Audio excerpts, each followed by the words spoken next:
gunshot echoed through the quiet suburban neighborhood at exactly 11:47 p.m. on March 15, 2019. Within seconds, another shot followed. Then silence.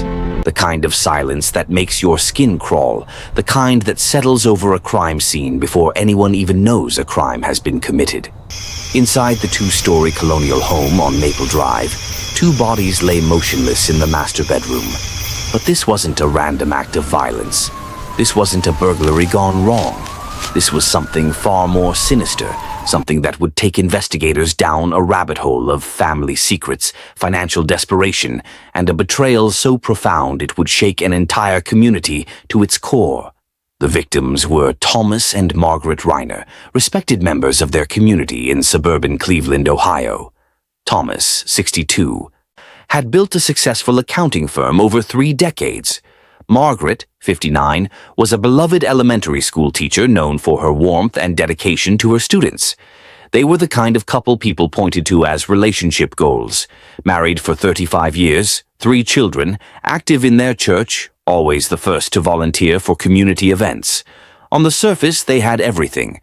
But surfaces, as we all know, can be dangerously deceiving.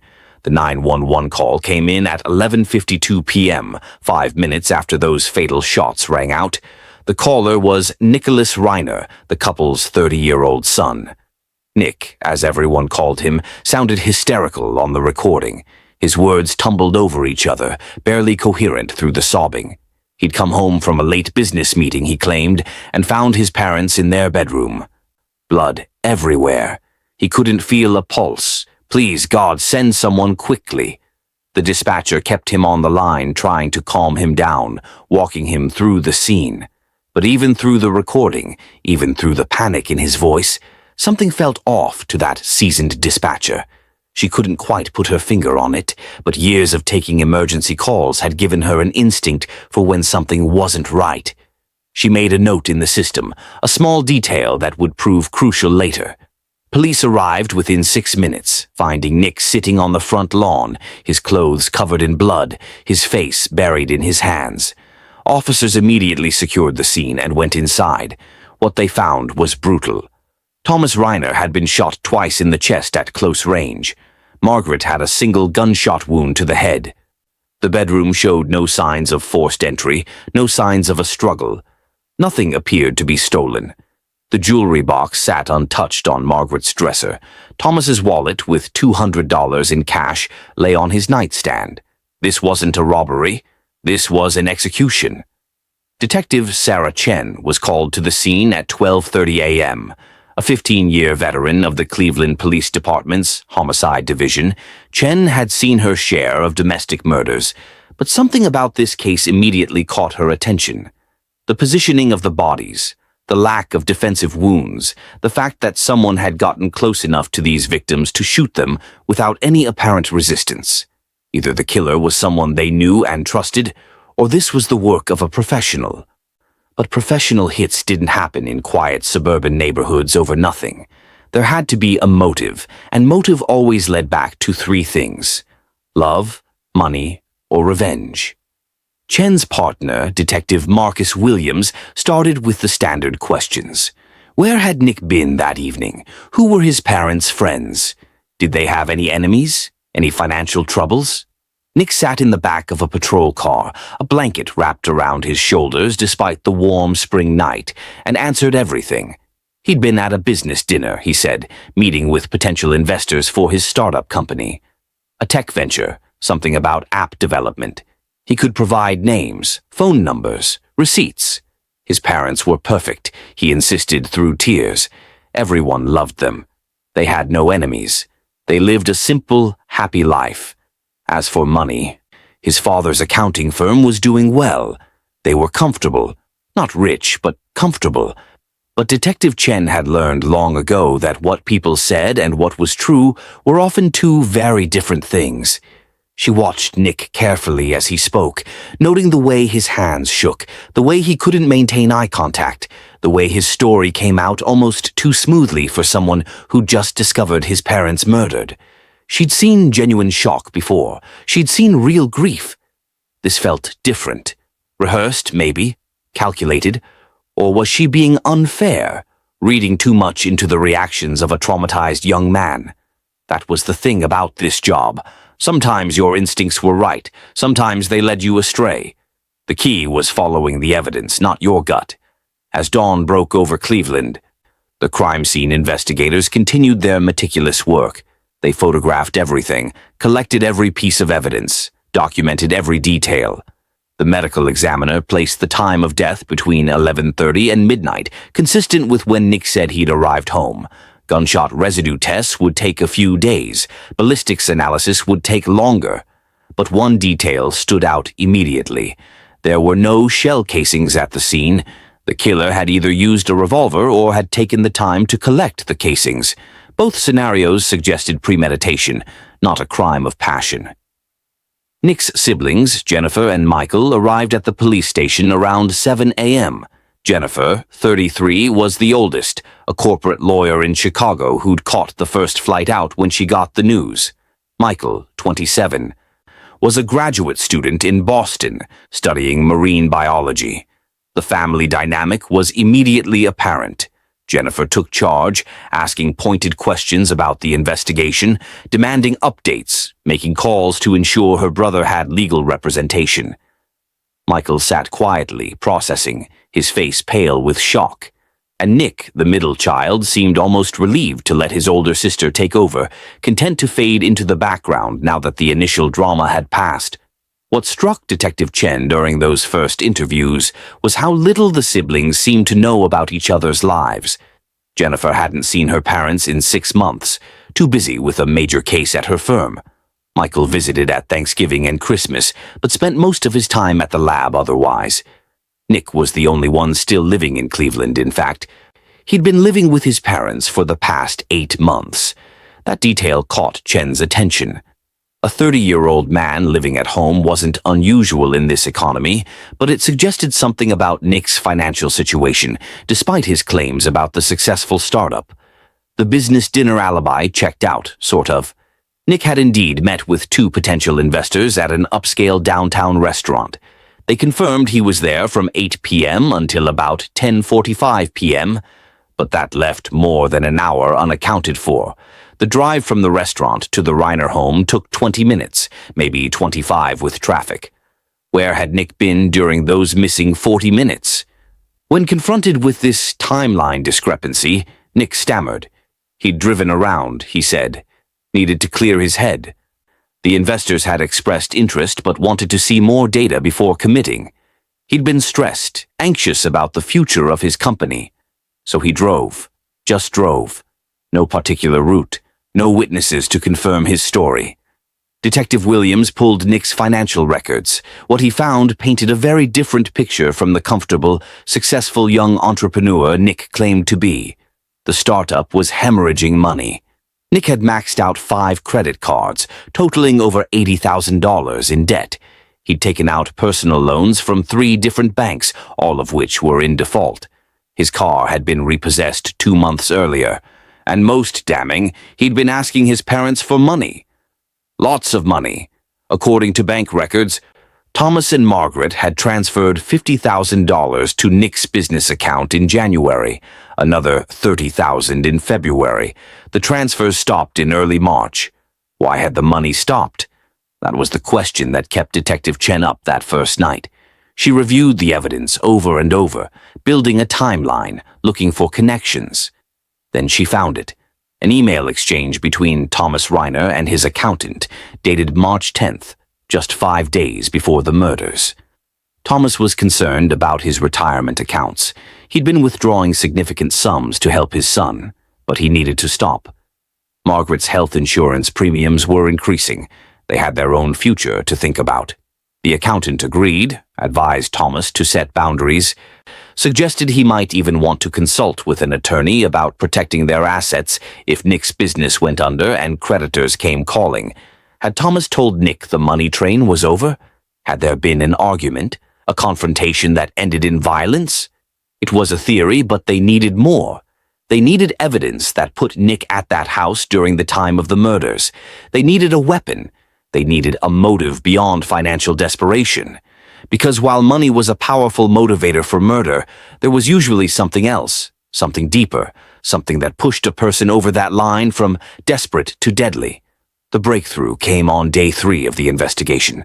A neighbor, Mrs. Huang, who lived 2 houses down from the Reiners, came forward with doorbell camera footage. She'd been out of town visiting her daughter when the murders occurred, and only learned about them upon her return. The footage was grainy but clear enough.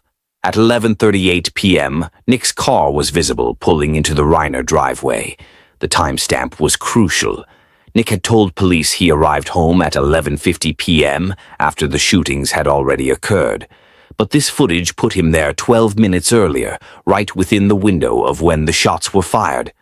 When confronted with this evidence, Nick's demeanor changed. The grief-stricken son facade cracked. His lawyer, a sharp woman named Patricia Hollings that Jennifer had hired, immediately advised him not to answer questions. But Nick seemed to want to talk, seemed to need to explain. Yes, okay, he'd gotten home a little earlier than he said, but he'd sat in his car for a while, scrolling through his phone, working up the courage to go inside and tell his parents that the investors had fallen through. His startup was failing. He was out of options. He hadn't wanted to disappoint them, hadn't wanted to be a failure in their eyes. So he'd sat there in the darkness, trying to find the right words. That's why there was a discrepancy in the timeline. Not because he'd killed his parents, God no, never, but because he'd been a coward, sitting in his car while someone else had gone inside and murdered them. It was a decent story. Not great, but decent. The problem was the evidence didn't support it. Nick's phone records showed no activity between 11:30 and 11:52 p.m. If he'd been sitting in his car scrolling, there would have been data usage, cell tower pings, something. Instead, there was nothing. A digital dead zone. Almost as if he'd turned his phone off deliberately. Almost as if he hadn't wanted any electronic trail of his movements during those crucial minutes. Detective Chen obtained a search warrant for Nick's belongings, including his car and the bedroom he'd been staying in at his parents' house. What they found told the real story. Hidden in the back of Nick's closet, wrapped in a towel, was a 9mm Glock 19. Ballistics would later confirm it was the murder weapon. In his car's glove compartment, they found latex gloves with gunshot residue on them. And on his laptop, buried in deleted files that a forensic tech was able to recover, they found searches. How to stage a home invasion. How long does gunshot residue last? Can police track you through cell phone towers? The searches dated back 3 weeks. But perhaps the most damning evidence was the insurance policy. Thomas Reiner had a $2 million life insurance policy with Margaret as the primary beneficiary. Margaret had a similar policy, with Thomas as her primary beneficiary. And if both died simultaneously, as the policy termed it, the full $4 million would be split equally among their 3 children. Nick, Jennifer, and Michael would each receive approximately $1.3 million. Enough to pay off debt, and then some. Enough to make financial desperation disappear overnight. The arrest came on March 22nd, 1 week after the murders. Nick Reiner was charged with 2 counts of first-degree murder. The community was shocked. The man who'd sobbed on the 911 call, who'd sat covered in his parents' blood looking devastated, had allegedly orchestrated their deaths for money. But the prosecution was confident.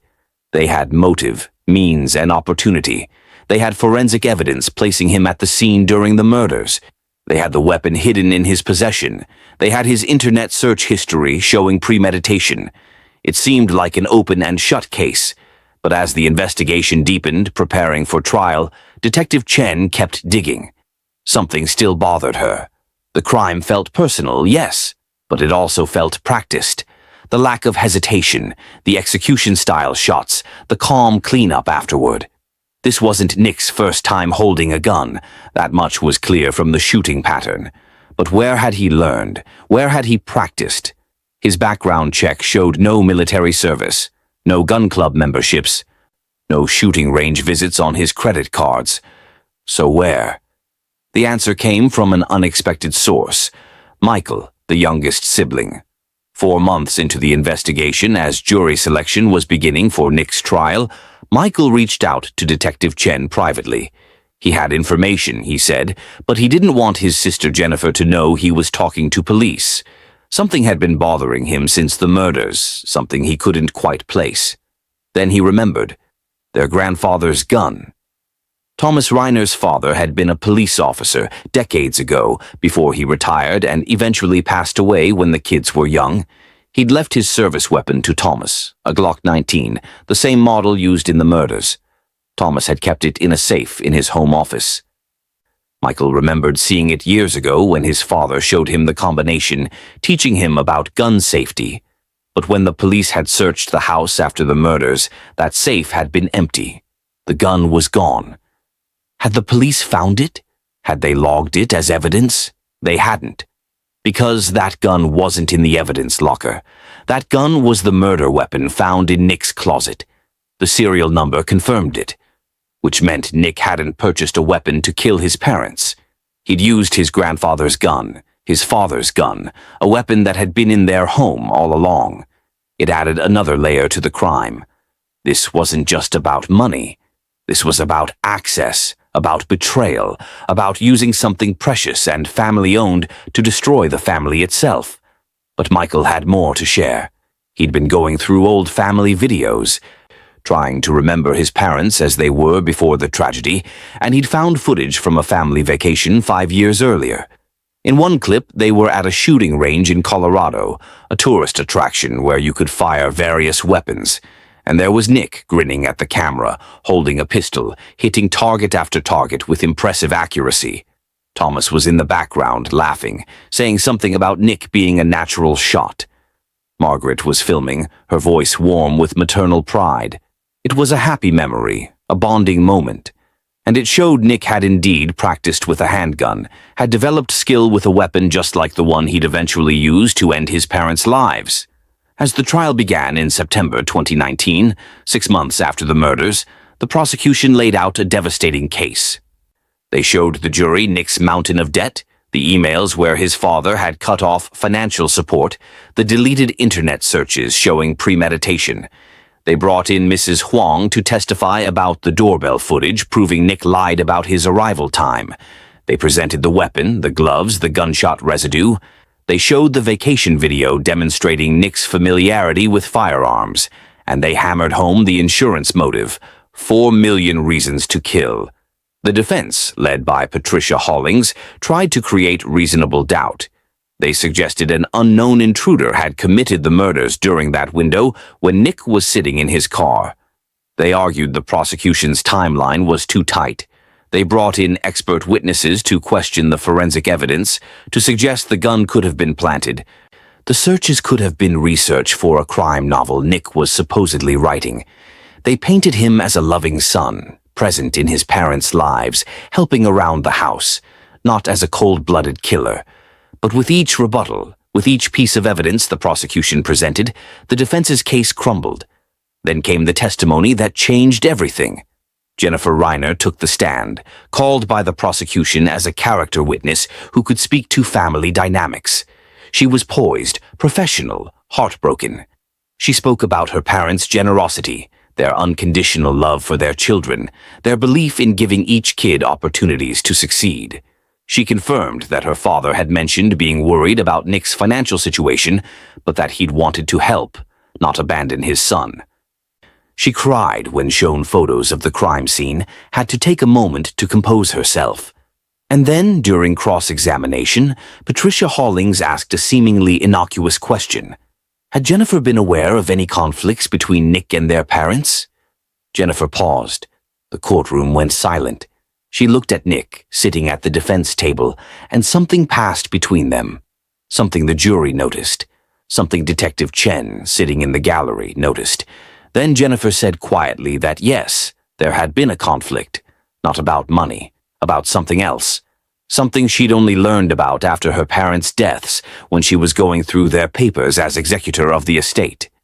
3 months before the murders, Margaret Reiner had written a letter to Jennifer. She'd never mailed it, but it was dated and saved in her personal files.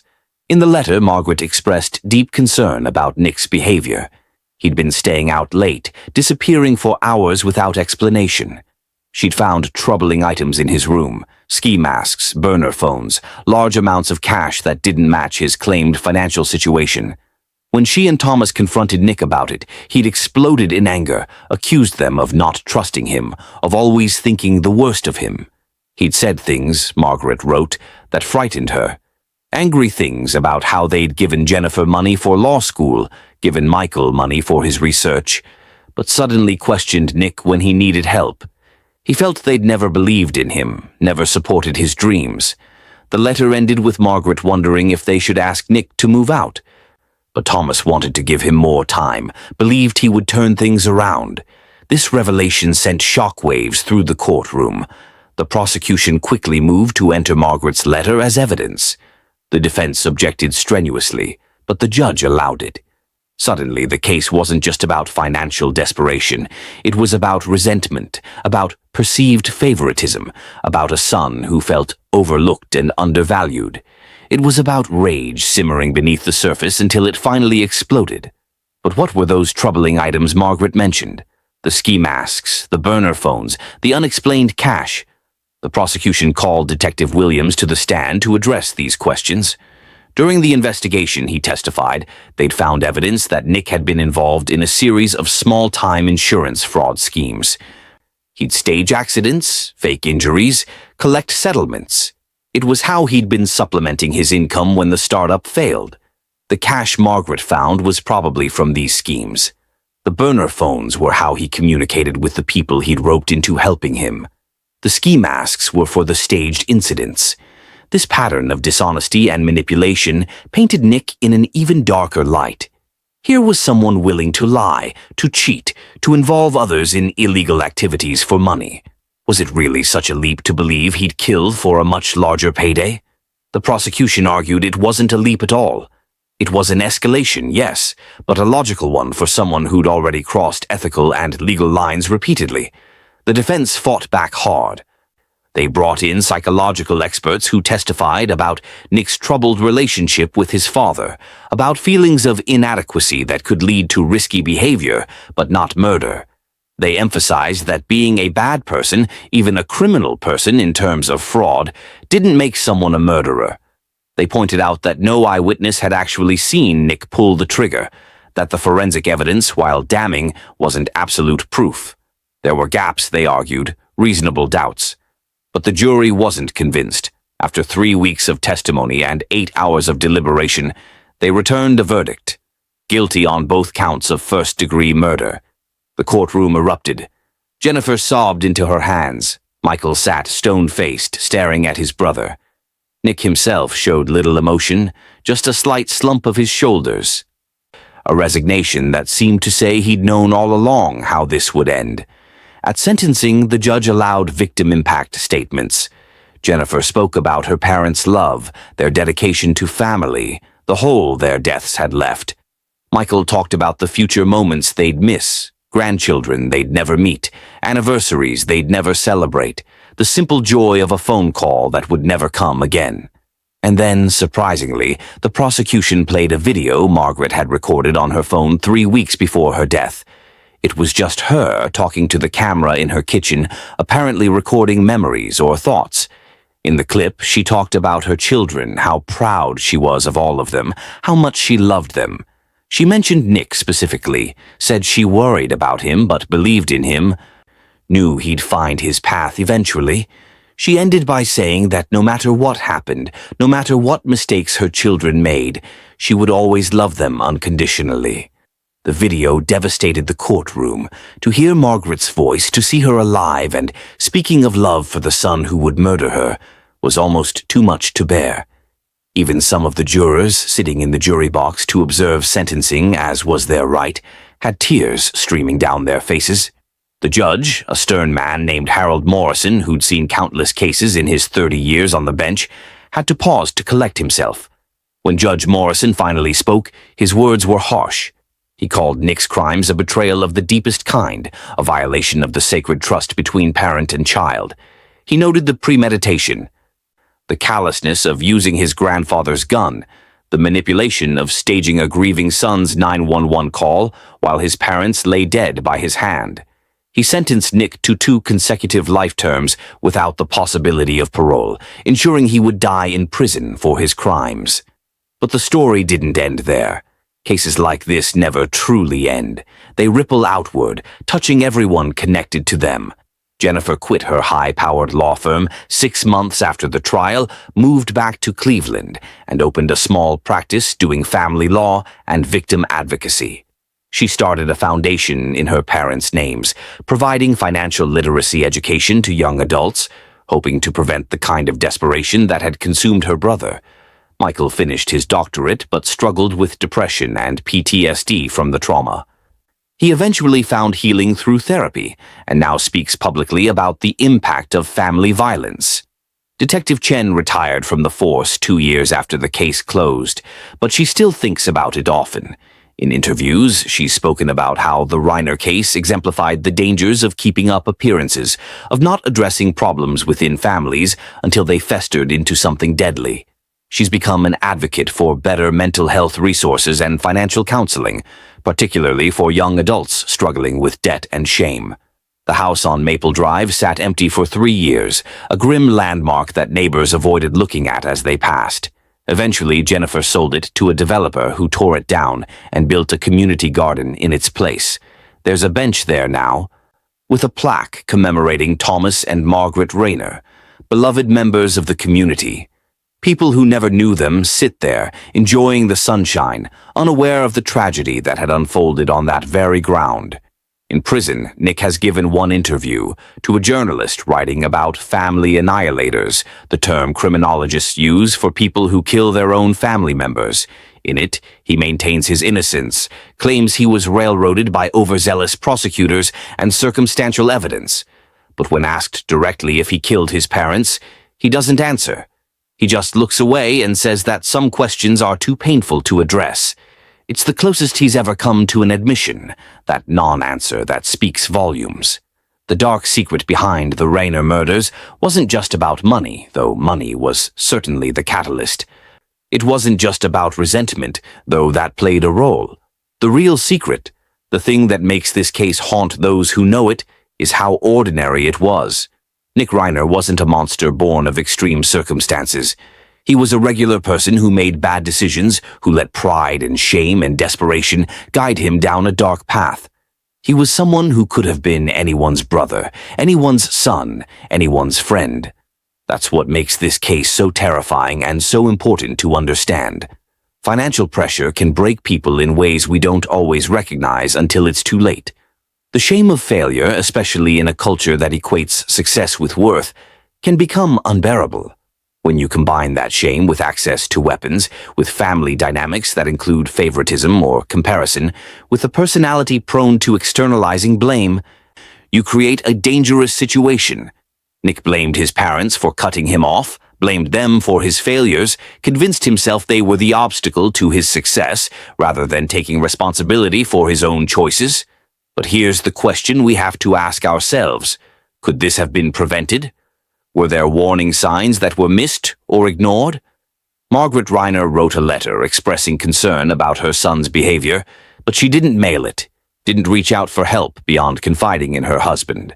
Friends and extended family members later said they'd noticed Nick seemed stressed and angry in the months before the murders, but no one intervened. The neighbor who came forward with the doorbell footage said she'd seen Nick's car at odd hours in the weeks prior, had noticed him pacing in the driveway late at night.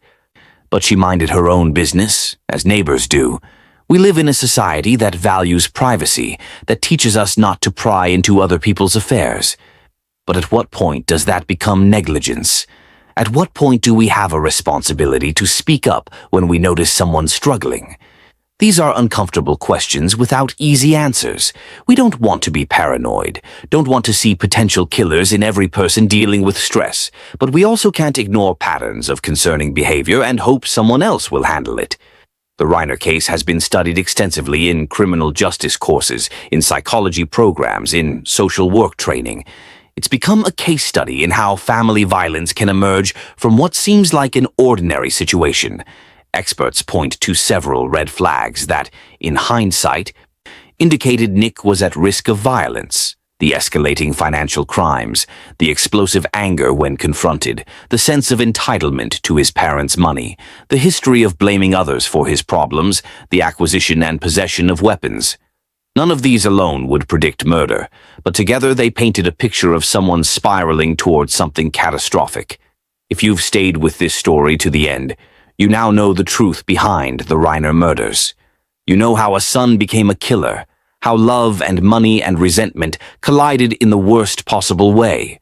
But beyond the specific details of this case, there's a broader truth. Murder within families is rarely sudden. It builds over time, fed by unresolved conflicts, financial stress, mental health issues, and communication breakdowns. The warning signs are often there if we know how to recognize them and have the courage to act on what we see. If this case has affected you, if it's made you think about your own family dynamics or financial struggles or relationships, that's important. We need to talk about these issues openly. We need to destigmatize conversations about money problems, about family conflicts, about the pressure to succeed and the shame of failure. We need to create support systems for people in crisis before that crisis turns violent. Before we close, take a moment to remember Thomas and Margaret Reiner, not as victims of a sensational crime, but as real people who loved their children, who tried to help even when it cost them, who believed in second chances right up until the moment those chances were violently taken away. Remember them as the teacher who inspired countless students, the accountant who helped families plan their futures, the neighbors who brought cookies at Christmas, the parents who recorded loving messages they believed their children would cherish someday. And if you found this deep dive into the Reiner case compelling, if it made you think or feel or understand something about human nature and the capacity for violence that exists even in ordinary families, then do us a favor. Subscribe to this channel so you don't miss future investigations into cases that matter, that teach us something about ourselves and our society. Leave a comment below sharing your thoughts on this case, on what could have been done differently, on how we as a community can better recognize and respond to warning signs. And hit that like button to help this video reach others who need to hear this story, who need to understand that monsters aren't always strangers lurking in the dark. Sometimes they're sitting across the dinner table, and that's a truth we all need to grapple with. The Reiner family should have been celebrating graduations and weddings and grandchildren. Instead, they're torn apart by violence and betrayal. One son will die in prison. The other two children will spend the rest of their lives processing the trauma of losing their parents to their brother's greed. All for money that Nick will never spend. For a freedom he'll never enjoy, for a life he destroyed the moment he pulled that trigger. In the end, the dark secret behind the Reiner murders is this: evil doesn't always announce itself with fanfare. It doesn't always look like the villains in movies. Sometimes it looks like a 30-year-old man struggling with debt, making one bad decision after another, until the distance between who he was and who he became is measured in 2 lives lost and countless others shattered. Sometimes evil is ordinary, and that's what makes it most dangerous of all. The question isn't whether we're capable of recognizing it. The question is whether we're willing to act on what we see before it's too late. For the Reiner family, that question came too late. May their story ensure that others don't have to learn the same lesson through tragedy. Thank you for watching, for caring about these stories, for demanding justice even when it comes too late for the victims.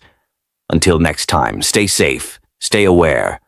And remember that the people we love most deserve our attention, our intervention, and our willingness to have hard conversations before those conversations become impossible. Subscribe, comment, like, and we'll see you in the next investigation.